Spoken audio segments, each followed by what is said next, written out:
Salam damai sejahtera, saudara-saudaraku yang terkasih. Kembali lagi bersama dengan saya Ricky Elfran di channel Gereja Cepu.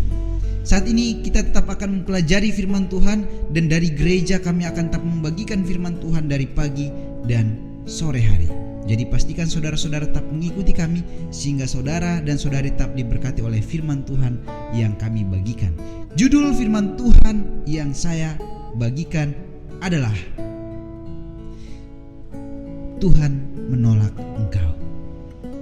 Ada sebuah kisah yang terjadi di dalam 1 Samuel 16 ayat yang pertama. Alkitab mengatakan, "Berfirmanlah Tuhan kepada Samuel, berapa lama lagi engkau berduka cita karena Saul? Bukankah ia telah kutolak sebagai raja atas Israel?" Pertanyaannya adalah, mengapa Tuhan menolak Saul menjadi raja atas Israel? Siapakah yang memilih Saul untuk menjadi seorang raja untuk Israel? Dan dia katakan, "Isilah tabung tandukmu dengan minyak dan pergilah. Aku mengutus engkau kepada Isai orang Betlehem itu, sebab di antara anak-anaknya telah kupilih seorang raja bagiku." Siapa yang memilih? Apakah Tuhan juga menyetujui Saul menjadi raja atas Israel saat itu? Mari kita membaca Alkitab kita di 1 Samuel 15 ayat yang pertama. 1 Samuel 10. 1 Samuel 10. Lalu Samuel mengambil buli-buli berisi minyak, dituangkannyalah ke atas kepala Saul. Diciumnyalah dia sambil berkata, Bukankah Tuhan telah mengurapi engkau menjadi raja atas umatnya Israel?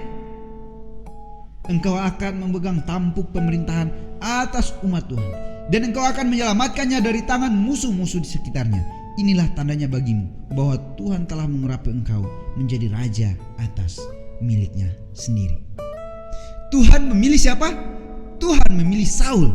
Tapi mengapa akhirnya Tuhan menolak Saul menjadi seorang raja?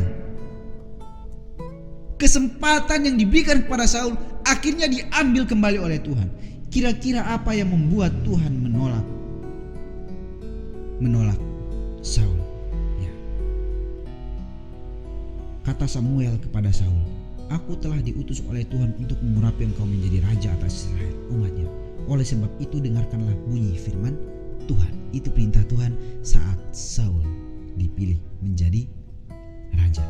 Di dalam 1 Samuel 13 ayat yang ke-13 hingga 14, kata Samuel kepada Saul, "Perbuatanmu itu bodoh.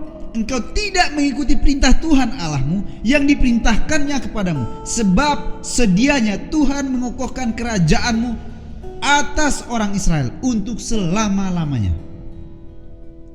Telah memilih orang yang berkenan di hatinya. Dan Tuhan telah menunjuk. Tetapi sekarang kerajaanmu tidak akan tetap.